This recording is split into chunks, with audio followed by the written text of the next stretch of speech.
Here she comes. I've always wanted to go onto the stage. How'd I do Thank with you, my intro? That was a fantastic introduction. Much appreciated. Are you proud? What you got? Much appreciated. What is that?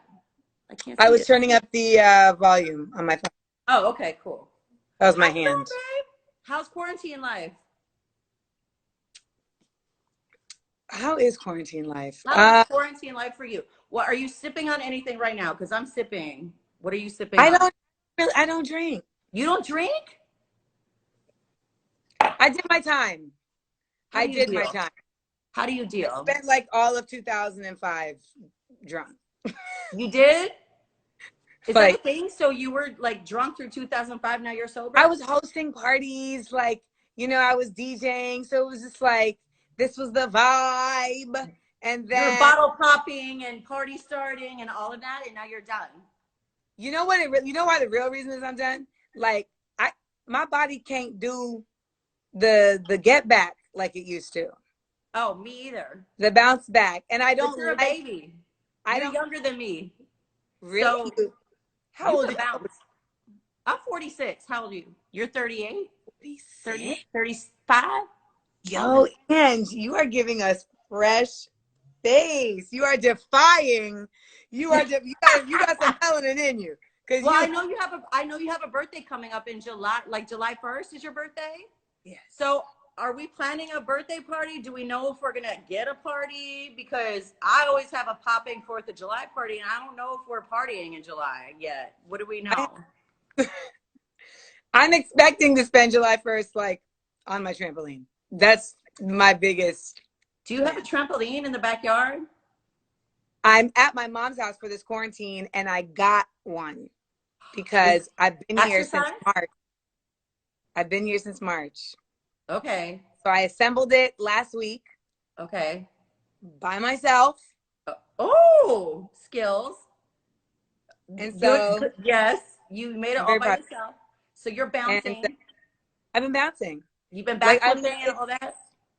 And all of my, like, old gymnastic skills are coming back. Oh, so you're a gymnast, a former gymnast? Yes. I can't even. So my mom was like, "You're trying to relive your childhood." I'm like, "And that's okay. So what?"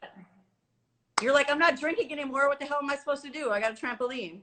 Let me live, man. Let me live. Let you live. So I'm so happy to be talking to you. Thank you so much for sitting down with me and having a little chit chat. You have so many fans on here. Thanks for everybody. Hi, everybody. So shout out to y'all. Tiffany Dubois, I got a question for you, because after the last episode of Insecure, I talked with a lot of my friends, and I think I'm the only person on the planet that believes that Molly had a right to, like, pop off on Issa. What do you think? Are you team Issa or are you team Molly in this whole equation? It's complex, but I think at the end of the day, it's like, so you was gonna let me fail for a new boo? Like, that's when the top line hit for me. Because up until then, you're just like, I mean, she did tell her not to intervene or whatever. But also, it's like, how you was gonna just let me fail?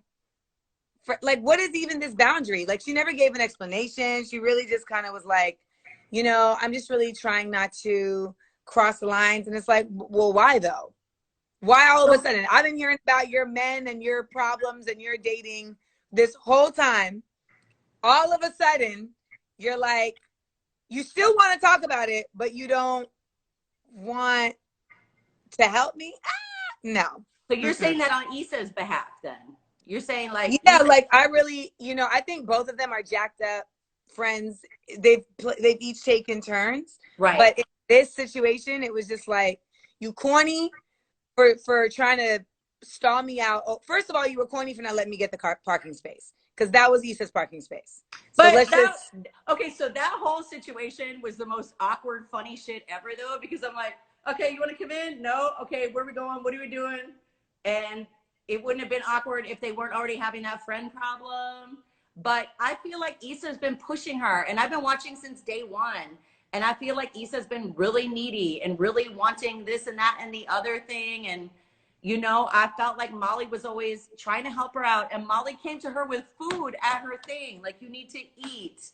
And then she went behind her back and went to her man. And I felt like a boundary was crossed, but I understand both sides. I do. The timing was bad. The timing was the corniest part. Yeah. But I also just think Molly is passive aggressive. And so at the end of the day, like, if you passive aggressive, you're never going to win. You're never going to win this. Like, you're right. There's many situations in the show where you see Molly upset about something, and instead of like verbalizing it or even seeing it through, like even with her man, she's like, oh, you planned like dinner after this? I mean, you planned like plans after this? And he's like, yeah, but I can cancel them. And she's like, no, it's fine. But it's not fine. It's not. And she doesn't express it. And I feel like that's a lot of the places where problems come from in our personal relationships, is when we don't say what we really feel and expect people to be mind readers and know what we're thinking, right? And it never really works out that way. And then shit blows up. And then Molly looks like a dick and Issa looks like whatever. And it's like, here we are. Do you like your character? Do you like Tiffany Dubois? Do you relate to her at all? She's very bougie. She's bougie. I think Tiffany and Kelly are the realists on the show. But let me just make this other point, because let me just make this other point. Molly said, I'm not going to ask my man for you. Right. Right. Issa went to her other friend. Right. She went another round. She said, oh, you're not going to ask? I'll find someone else who will. Right. Why do you have the monopoly over this person at Live Nation? I didn't think I'd have to go to somebody else because you my number one. Right. But since you corny, joke's on you, I have another connect. I was talking with and I fucked him on the Ferris wheel. I was talking with my best friend about that today too. We both came to the conclusion she should have waited until at least the next day to pop off instead of at the very end. And then she like to pop off though. She genuinely didn't. She said, I'm not going to help you. And Issa said, I'll find someone who will. That's it. You didn't have a monopoly over your man. You simply had a monopoly over you wanting to get in the middle of it. And you made that choice. As for Tiffany, I was not like Tiffany in the beginning. I felt like she was more bougie than she is now. At this point, I feel like we do have a lot of similarities because she's the truth teller. Like, she's the one who basically be telling all of them about themselves. Like, first of all, these are the most selfish women. I mean, I love the fact that Tiffany was like looking at her man and being like, I don't want to go home right now. I'm out. Can you go home? Because women are always expected to go home and take care of business with the kids and everything. And I love that you're like, no, bitch, I'm at this party. It's my friend's party. I'm going to stay. You go home and figure it out. I love that you did that. And Derek is the best. But Tiffany, I think what I really like about how they've written Tiffany is that in the beginning, I think she was more of an archetype. I think she was more like oh, this is the stereotypical, like, light-skinned, straight-haired, bougie chick that we have kind of like seen made into an archetype. And they've rounded her out more so that she's more of a friend and she has complexities just like everybody else. Yeah, but she's bringing a lot of the realness, though, because she's the only one with the kid. And I think sometimes it's hard to be in a relationship with all your single girlfriends that are going out and going to Coachella and going to party, and you're like, shit, I wish I could go. Kelly was cracking me up last week with her British accent. I was dying. We were the funniest storyline ever. Do you guys have moments where you have to break for a second because you're cracking up so hard in those moments? Do you have the outtakes? No, it's not necessarily that. It's like what will end up happening is like while we're between takes, like a joke will happen and then it will just, the giggles will start, like the giggles will carry. And so we'll think we're ready to start and then we'll start the dialogue. Right. Like, no, it's still there. It is what it is. It's still there. I love that. Well, I don't want to go from talking about how fun and everything the show is to like drama, but can I bring up, because you brought it up too, what happened with all the parties and the Amanda is that what you really had me on? What's that? I know you did not think I was coming on here to talk about that. I didn't think you were coming on I here to have talk about so many projects. I have so much work that I have done. that. You don't want I to talk don't about know any what drama? about me would make you think I'm going to come up on here on a Tuesday evening to have a gossip conversation with you. So we're not going to gossip at all. I don't know. I just don't. I'm flabbergasted by the gall of y'all when you come with questions like this. I don't understand. Amanda, it's because there's a lot of I have Amanda, been in your position. I'm not trying to be disrespectful. Amanda, I'm not trying to be disrespectful. I've been in your position. I don't know why you would think that that's not because a you gotcha commented on it, Amanda. You commented on it, and so on my own platform.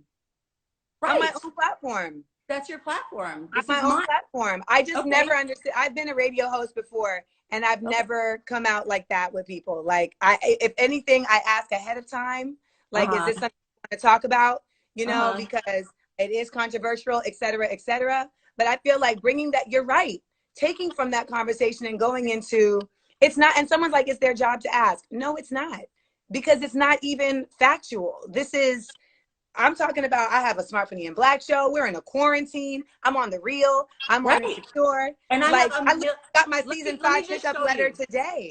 Let me show you. It should always be in the nature of positivity. I'm not on a reality show. Amanda, I'm a huge fan. I've always been a huge fan, but at the same time, if I don't ask you questions that you put out there, people are going to come to me. As you say, you've been on the radio and before. You know what if you I don't ask you those questions, you know what you tell people them? are going to be like, why aren't you? You know what you tell them? You know what you tell them?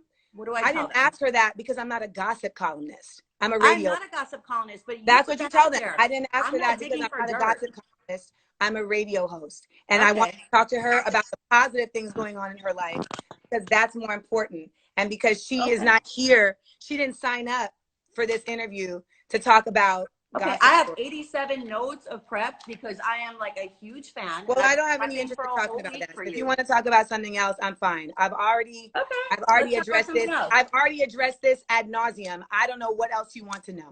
There's so many other times I've talked about this, and you can research that for anybody who's curious. You can go to the Breakfast Club. You can go to my podcast. You can go to the blogs. I don't have any interest in that. So next question.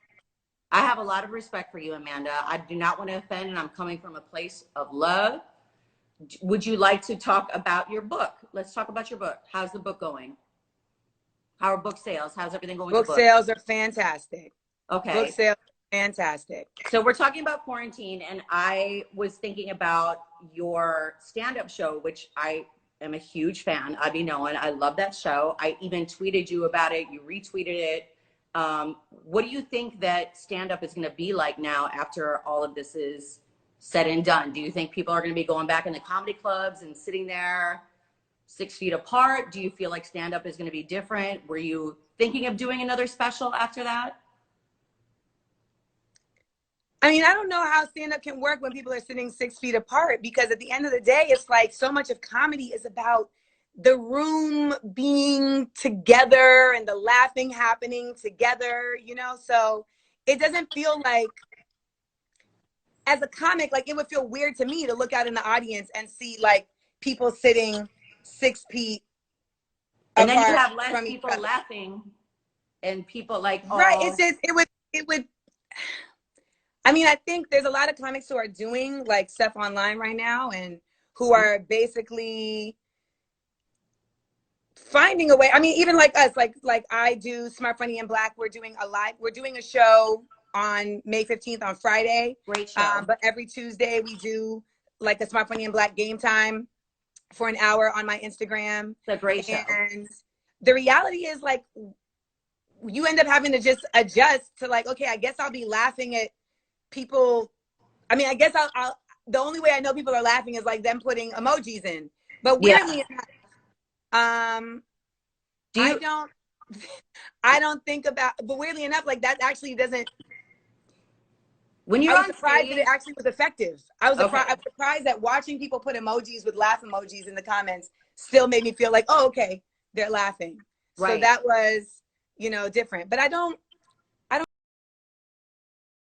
know. I mean, I wasn't thinking of doing another special right away. That special was amazing. I just wonder.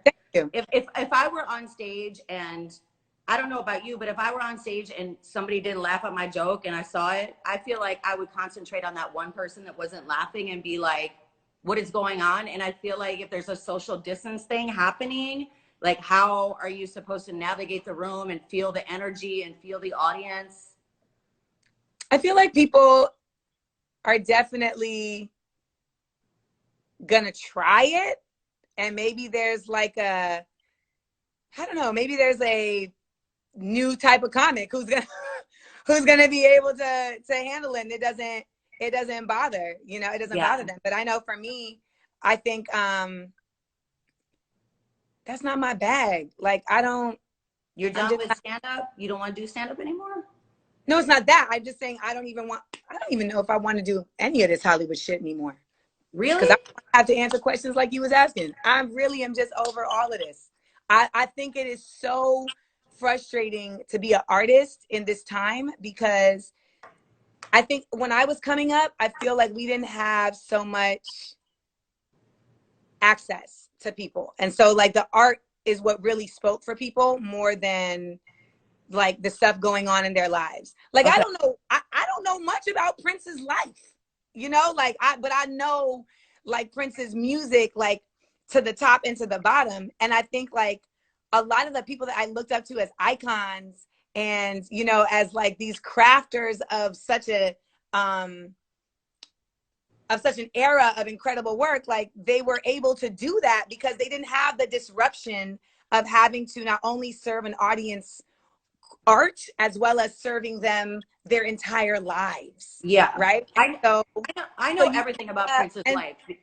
I grew up in Minneapolis. I lived right down the street from Prince. I grew up a Prince stan, and I understand how protective he was of his craft and his art, and that he didn't have a lot of the commentary on every single thing he did, and he didn't want everything online.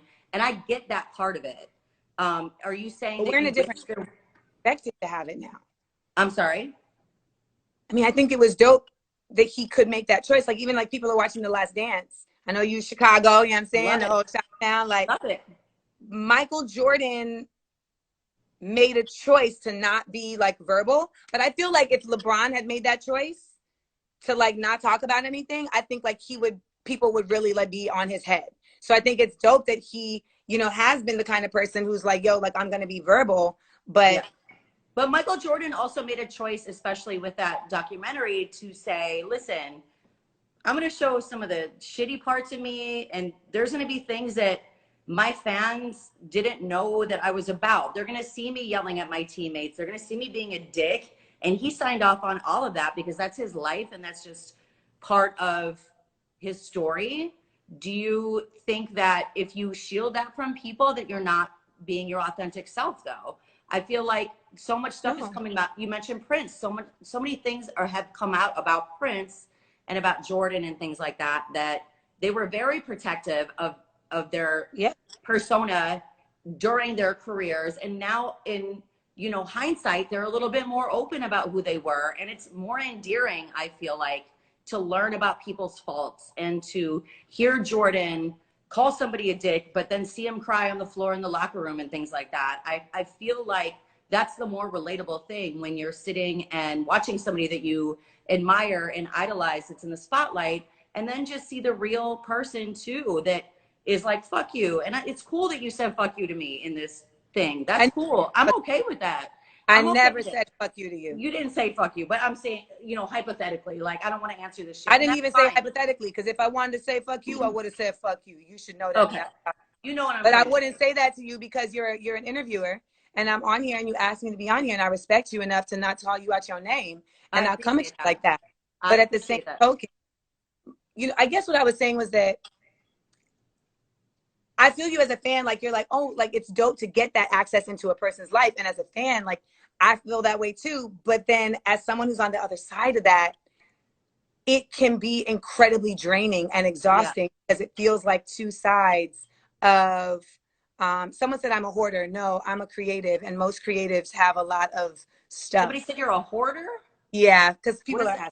But But, you know, someone's like, Amanda's so tough behind the IG. Come see me. When we do get out of quarantine, come to my show. It's fine. But I think the reality is that we are, even that exchange right there, right? Like, when you are a celebrity now, you are being antagonized all the time, right? Do you feel like I'm antagonizing you? No, I'm talking about the people that are making these disparaging comments. Don't look at them. No, that's, but it's part of my point. It's part of my point. Like someone like Michael Jordan, I don't think he could have been Michael Jordan at the level that he was in it, you know, in the way that he was in this time. Like, I don't know if he could have. You don't think he could have turned off the noise in that way? No one can turn off the noise. They may act like nobody can turn off the noise. They might hire people to hide the noise. You might hire people to hide the noise. The noise, but nobody can turn off the noise. People have literally like committed suicide because of the noise, like whether it's young people being bullied or celebs, etc. And so I think just as someone who just be like trying to make art, you be like, yo, like I want to make art about like the art, not about the noise. Right. You know what I mean? Right. And so now we have a time where like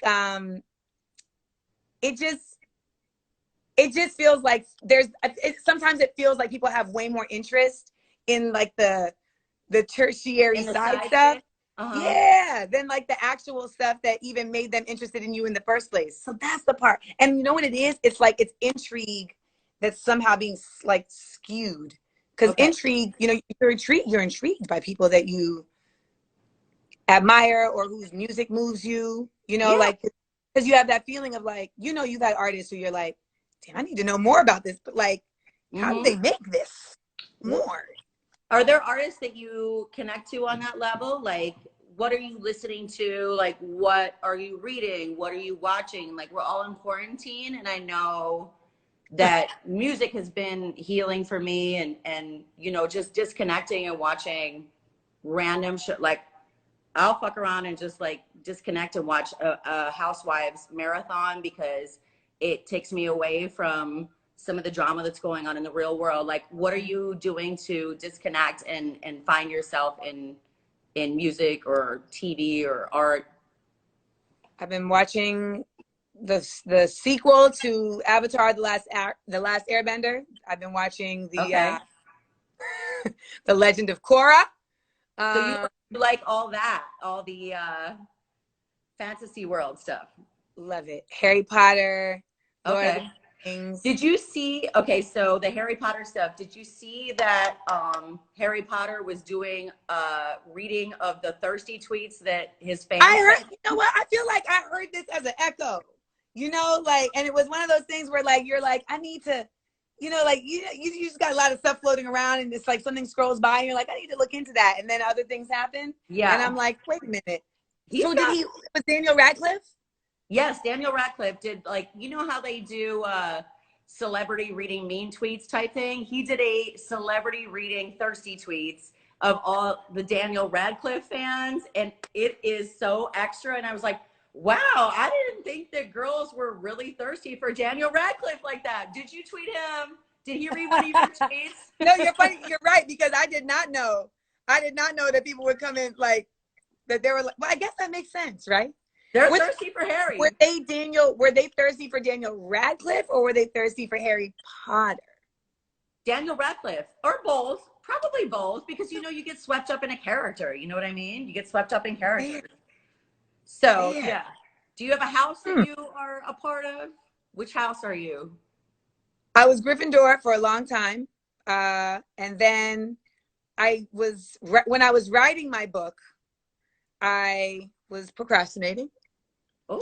And which anybody who's written anything understands, like, the procrastination. Everybody's like Hufflepuff. What house are you? I ain't. You know I'm not Hufflepuff. No, I was procrastinating, and I went on Pottermore and got resorted, and I am Ravenclaw. And as I've gotten older, Ravenclaw. See, somebody called it. I can see how I've become Ravenclaw as I've gotten older. Like, but I really honestly feel like I'm on the line. I'm Gryffindor. So you've done the whole Harry Potter, Universal Studios, all of that, right? I've done both of them. Ah!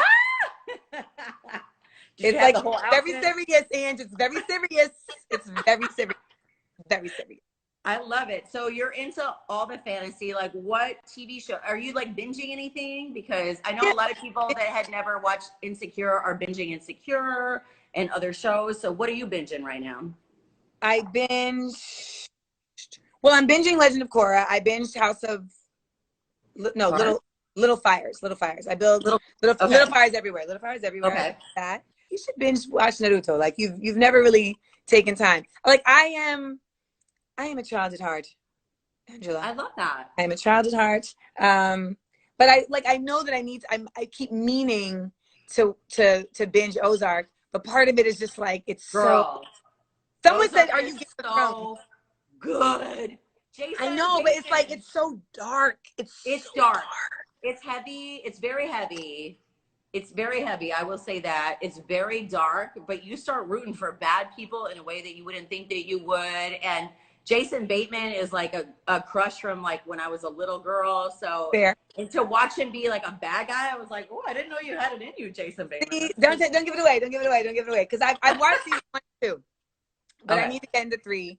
Okay. Someone just asked me if I'm a Game of Thrones fan. It's very serious. I would say the only history I know better than Game of Thrones mythology is African American history, and I have a master's in that. So You did, and you have a master's in or a minor's in hip hop.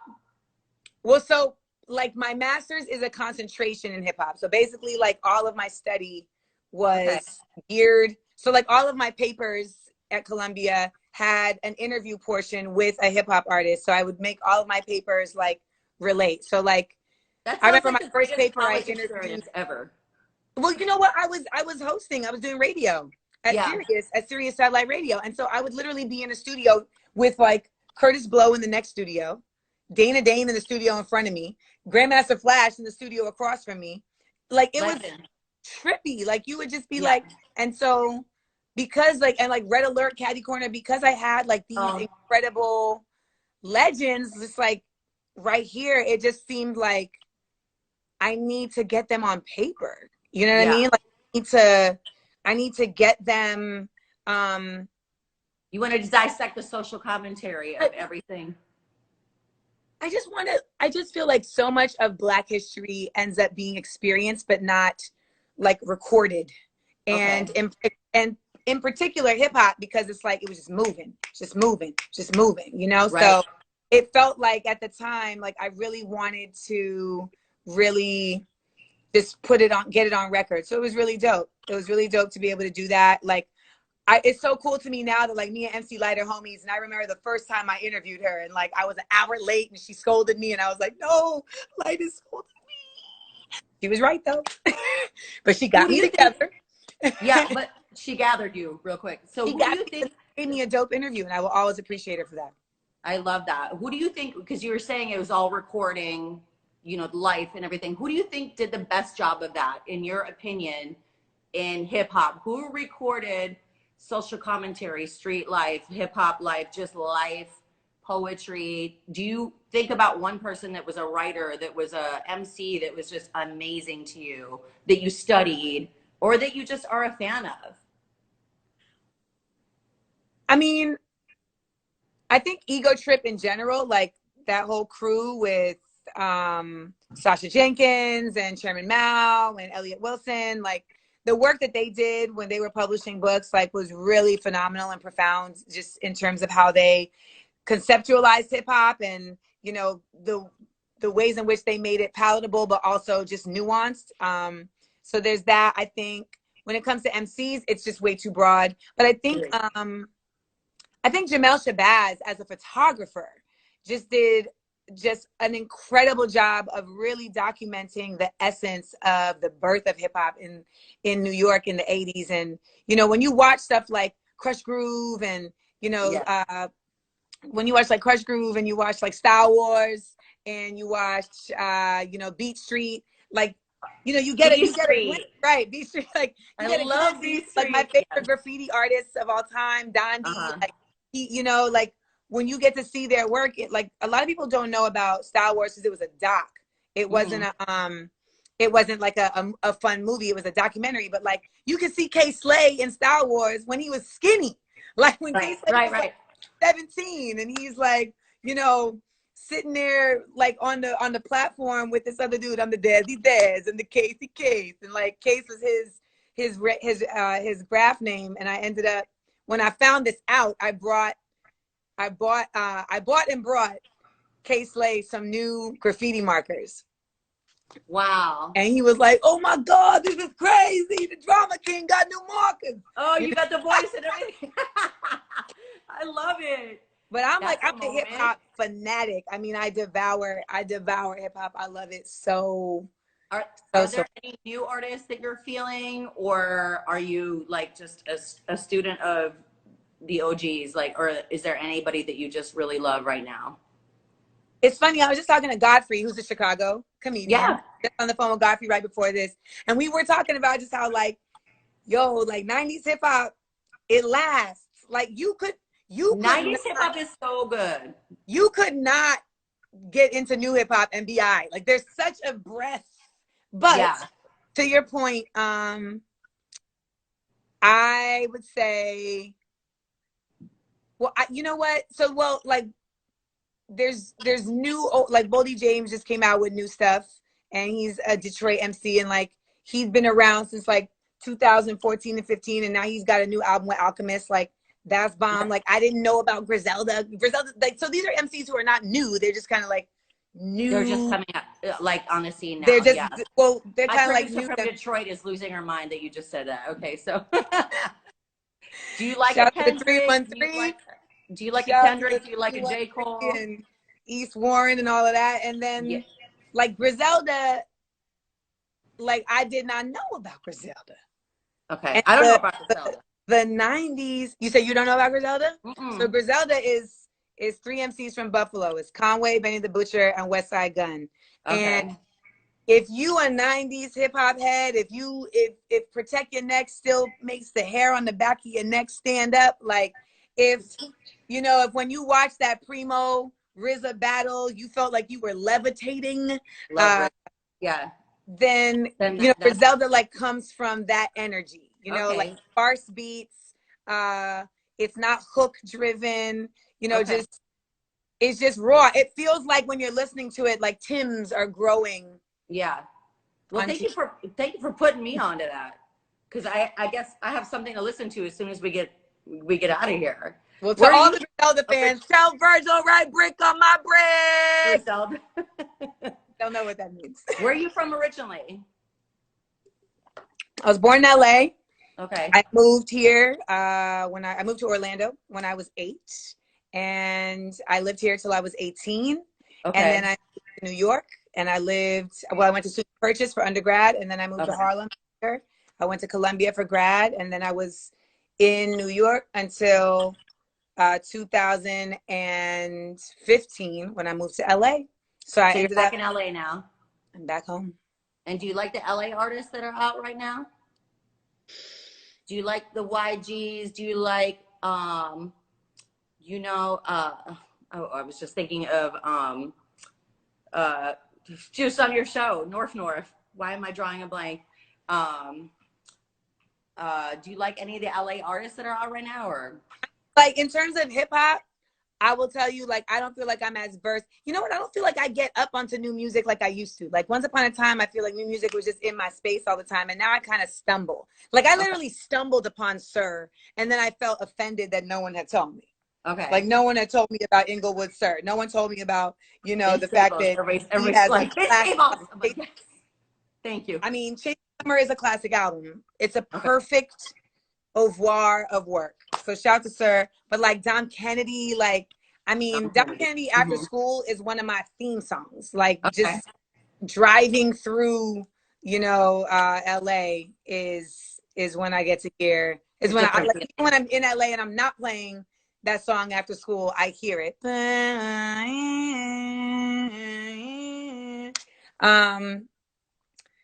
But I'm not gonna lie to you, like I've really been so immersed in the last year in my own grind. Okay. Like, and I feel like I missed out on a lot of music. I missed out on travel. I missed out on getting a Do you like to dog. travel? I love to travel. Are we ever gonna travel again? I know. The first chance I get to travel, I'm gonna go to Grenada, and then I'm gonna go to Belize. So you're from Grenada. Family's from Grenada, right? My mother's from Grenada. I do have Uh-huh. Grenadian citizenship. Yeah. What's the So shout favorite? out to all the Caribbean people. Hey, where's that favorite place you've ever traveled to? It used to be Paris, but now it's Belize. Ooh, I've been to Paris. I've never been to Belize. What do you love about Belize? Do you Belize, dive? Because I heard diving in Belize I is did. You I did. did? I I heard that's dived. like the greatest place in the world to scuba dive. Turtles and sharks and all kinds of stingrays and just You're not scared about the sharks or the rays or anything? you know what? I was really fortunate to be with dive masters that really just they were so calm and they just made you feel calm. And that's like the best you can get. When you get a dive master that like you feel you feel calm because they're so knowledgeable and you can Yeah. tell how knowledgeable they are. Yeah. So that really is like a big deal. Like I don't take my safety lightly, right? So For sure. But once you're under the water and you're diving, is that not the most peaceful, beautiful, surreal experience in the world? I like sometimes anybody that's never dove before, like dive. where have you dived? I've dived in like random dive places like Mexico, Yeah. like the Caribbean, but You not know, like, where? Because you see, the thing is that not all places are created equal. And sometimes you're like, people be like, oh, this is the dopest place to go. But then you get there and it's so like overrun. yeah. I've dove in the Bahamas. I've dove in Cozumel. Like, I dove in Cozumel Aruba. has really good diving. They do have good diving, and I was surprised by that. I dove in Aruba. That was beautiful. Those are like some of the places, but most of my places have been island places. I've never gotten to go. I would love to dive in Australia. I would love to dive in Yes, the Belize. barrier reef. Yes. Yeah, for I sure. would love to dive in Indonesia. Oh, Indonesia. That would be amazing. Girl, that's a long flight. That's a long But flight. they have, I think it's Indonesia that has the highest concentration of completely indigenous fish. So like they have the highest concentration of fish that you can only see in Indonesia that aren't anywhere else. So like stuff like that is like, Yeah. And but now I don't know. I took 2 years to really like dedicate to my work. And I thought I was being very, focused and committed. Mm-hmm. And you later, have been. yeah, and it worked, but it drove me crazy. Yeah. Like, and it really just made me realize just how important it was to just get back to my groundedness and like being able to, I think the biggest thing I'm proud of in that 2 years of work was keeping Smart Funny and Black thriving, right? So not just like keeping it going, but like we got to level up. I mean, we did the Chicago theater before the quarantine. We did the Chicago theater in October of last year. Yep. 300 seats. Like it was super duper. So like even now, not getting to travel, I'm just so glad that I literally told my assistant, like, the Monday we go on hiatus from the reel, I need to be playing to Belize. Like I was like, and she was like, have you ever been to Belize? I was like, no, figure it out. And so shout out to my assistant, Jana, who is the greatest assistant of all time for several reasons, this being one of them. But she really, someone said with Anthony Adams, yes, Spice Adams killed it. But she really Spice is the best. That's my homie. I love him. But Belize is dope. You asked me why Belize is dope. Belize is dope because it feels like the Caribbean, but without certain stresses. Like as a Caribbean person, when I go to as a Caribbean person, when I go to Grenada, it's still home. So anytime you go home, there's always stuff that comes along with home. Like you have familiarity. So it doesn't feel like you're traveling somewhere else. It feels like you're kind of home, right? Okay. Do you mind taking questions from your fans? Because I got a whole bunch on here. All right, let's go through some. Have you been to Africa? Cinnamon just asked, have you been to Africa? Yep. I went to, in 2017, I went to Togo and Ghana. Nice. And that was just beyond. I went with this company, Alafia, and they are a fair trade company based in Togo. Well, based in Olympia, Washington, but the materials all come from Togo. It was created by this Togolese brother named Oluwanjo, and I got put onto their brand by a homeboy, and I was like, oh my God, like these products are incredible. And I just started like putting them on my Instagram, and they were like, you know, we are so appreciative of this like free marketing you're giving us. We would love for you to see our process. And so I came out there and I got to go to their co-op and learn how they make shea nuts, clean shea nuts, and make shea butter. And, you know, just seeing all the women from all these different tribes that they brought together to do this work, but also, you know, in the product being successful, they also are able to get like economic empowerment, sustain their economy. Yeah. Maternity support, like they have a bike program, you know, they're building schools. So it was really an incredible experience. Like, and any Black person who's watching this, who goes to the motherland for the first time, the feeling you get when you finally descend beneath the clouds and see the land, you're like, Africa. Like, it's just a different vibe, man. It's a different vibe. But that's the only place I've gotten to go. I love that. I mean, obviously I'm a white girl. My two godsons are Ghanaian, and I would love to go one day. Somebody says, how can an aspiring actor work with you on one of your projects? No. You know what? It depends on what kind of projects you're talking about. I mean, there's going to be stuff coming up soon where we're going to be casting. So just keep a lookout on our Instagrams. It's a good.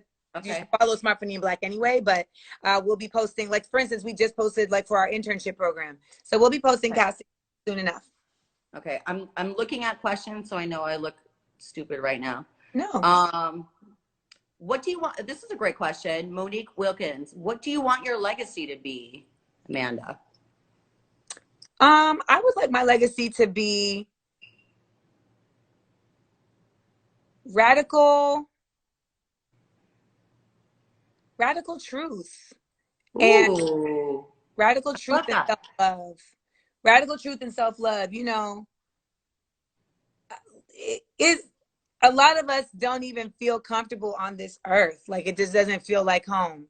And so, you know, you end up having to really find a grounding to make shit make sense. And that can feel like a revolution in your soul.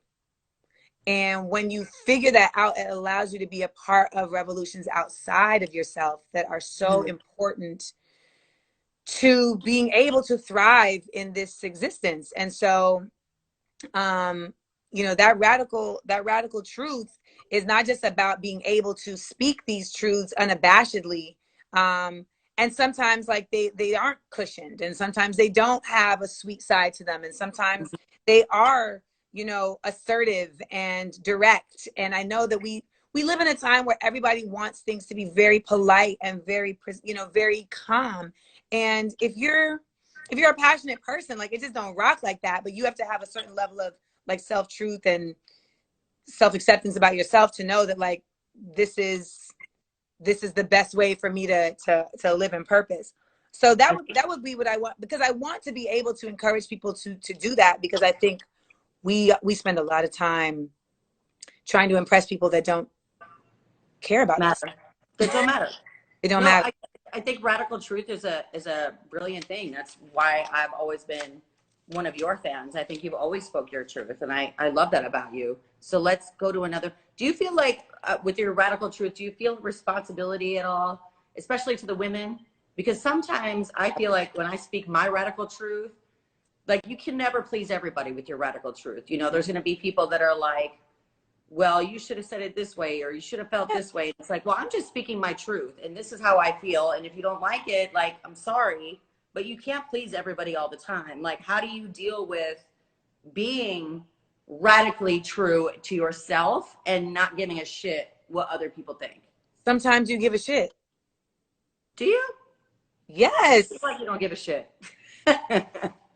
That's You're not. pulling off the greatest like Houdini of all time if you don't give a shit, because I give a shit sometimes.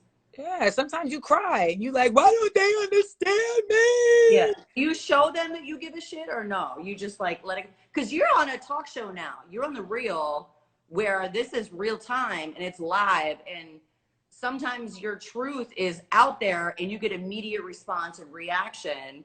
So how do you just stand by what you say and shrug it off? You know, sometimes it's not, sometimes it's hard to shrug off, not because you believe them, but more so because sometimes I'm so sad that someone would think that.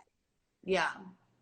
Like, and sometimes it's my empathy for like, damn, like, what is happening in your life that you're not able to give me space to like be this, you know? And like Right. when we were doing The Real and we were live, like we're taped right now, but when we were live, like you had to know, like as it was coming out your mouth, like people were, you know, like you know that Oh from radio, yeah. like, as it's You leaving, like it's in the world, you know. you've But been a DJ, you're on live TV. You know how that goes. Like every single word and every thought is scrutinized all the time. anyone who So doesn't care, anyone who says they don't care is a sociopath. I really believe that. Like there is no way, if you are a person of the earth, that it doesn't bother you in even the most slightest of ways when okay. people try to invalidate your humanity. Yeah. I agree with you. I agree with you. Like it could be my mom, it could be my like biggest hero. Like if somebody doesn't validate my thoughts or tell me that I'm crazy, it's like, what? Okay. Um, somebody says, do you find it hard dating being a feminist? Do you consider yourself a feminist? That's a weird word for me. It's got a lot. Why?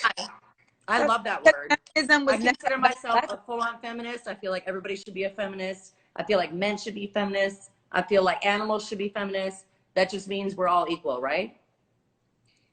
I wish it were that simple. I mean, Doesn't that mean that we want women to have the same rights as men?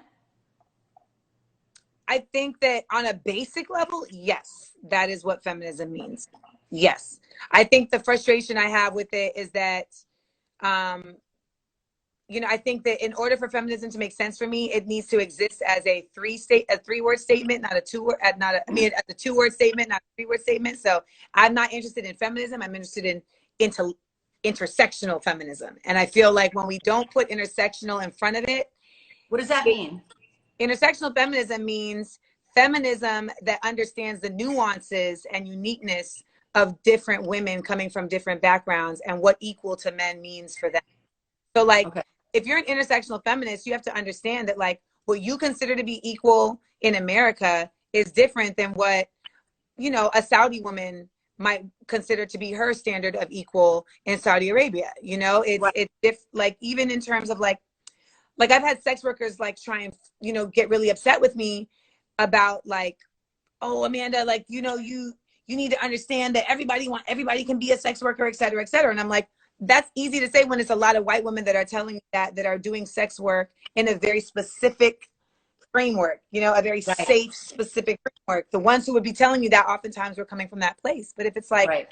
yeah, but if you're a young No, black girl, I understand there's generational and cultural reasons to not abide by that, you know, term feminism. But as an American woman, you're in America, do you consider yourself a feminist as it goes here?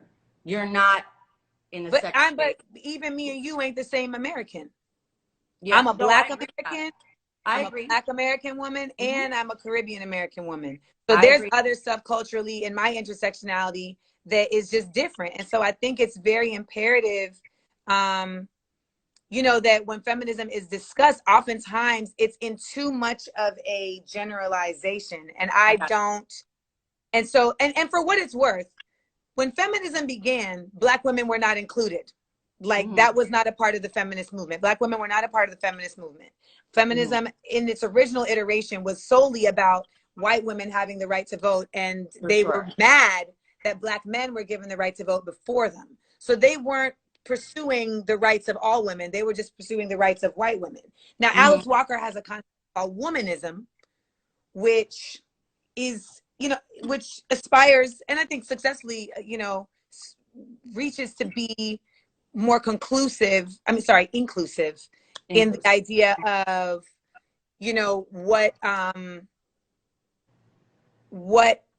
the intersectional feminism thought process is. And it's just this concept of understanding that, you know, it doesn't, I think a lot of people, when she invented this term, I think there was also this stigma around feminism that said, like, in order to be a feminist, you have to be like anti men per se, or like, which you know, is not what feminism is at all. Yeah. You know, that your independence means that you don't, you know, you're not in a relationship, et cetera, et cetera. And so I think, you know, at that time that, you know, we've definitely seen an evolution in that way. We've definitely seen an evolution in that way. But I think at the end of the day, I try not to associate myself with anything that didn't start out with the interests of Black folks. So in terms of feminism as a concept, I'm down with it. In terms of feminism as a label, I don't necessarily put that on myself. You don't like a label. I'm down with. I don't like that particular label because it didn't care about me. They didn't care about you when they made that label. I got you. Well, I'm really glad that you stuck with me through this interview, even though I pissed you off in the beginning. So thank you. I'm not. Like you know, listen, we are professionals. You know, sometimes shit get heated. You know, but at the end of the day, like, people were like, "You should have ended the interview." I'm not going to end it. It's not like anybody told you off top, like, don't ask me the question.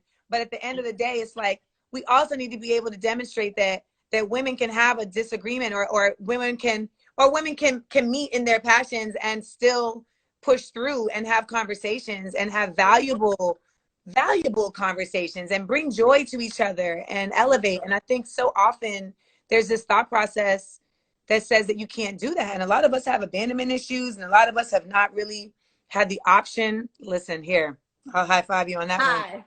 A lot of us haven't had the option or the experience of learning, like, conflict resolution.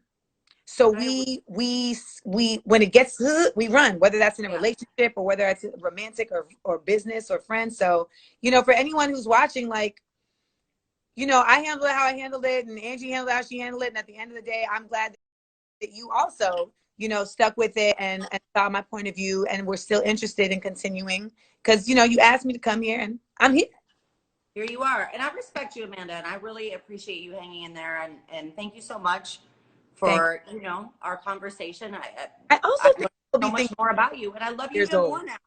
But I think people be thinking I'm some young, like I'm 22, like I'm damn near 40, like you are not damn near 40. You cannot claim 40 until you're like me in the late 40s already. Like, you know, it's just growing in the late 40s as long as you can, girl. Like, you know, it's just growing. Everybody who's watching, we're doing Smart, Funny, and Black on the internet. Everybody who's watching, we're doing Smart, Funny, and Black on smartfunnyandblack.com to get more information. Please follow me on Instagram. Please follow smartfunnyandblack.com to get more information. We about to go on. Please follow me on Instagram. Please follow smartfunnyandblack.com. What else? We about to go on. What else do you want to plug too? What else? Podcast. That's the main thing I want to plug, because this is the first time. This is the first time we're doing it on these internets. We usually do it in the venue, and we're gonna see, like, how we can bring this to the people. So make sure to go to smartfunnyandblack.com. We're about to be at Smart, Funny, and Black's Instagram right now, playing a live game at 8:00. So you'll get to see just kind of the flavor. That. Is it trivia that you're doing? Say one more time, love. Is it trivia that you're doing on this one, on Smart, Funny, and Black? No, so it's games that I created that test people's knowledge of Black culture, Black history, and the Black experience. And so I thought I saw you were doing something else trivia related. Okay. Well, no, it's a game. It's just not trivia, but it's a game, and it does test people's knowledge. But it's creative. No, I can't just be asking you basic shit. I got to put it in a whole, you know, we got to make it fun. Thank you so much. Anything else you want to plug before I let you go, babe? Still watching Insecure. Make sure How many more buy my book, Small Doses. You know, they're still shipping it. But if you don't want to risk it, you know, the Audible version is available, Small Doses. And of course, you can listen to my podcast, Small Doses, and we now have a video element, so you can watch it on YouTube at Smart, Funny, and Black on our YouTube. So, you know, just trying to keep busy and making content that brings people joy and at least gives them a breather so that they can activate, because that's what we're all going to have to do. Yes, and we all need something to feed our minds and our spirit right now. So I appreciate you plugging all those things, and I can't wait to check out Smart, Funny, and Black. I haven't read your book yet. I can't wait to read it. We got more. You got time. No, I was saying, yes. You got time. We still in that. Time. We got time. Thank you so much, Amanda Seals. I appreciate you. Thank you, love. Appreciate you. Take care, babe.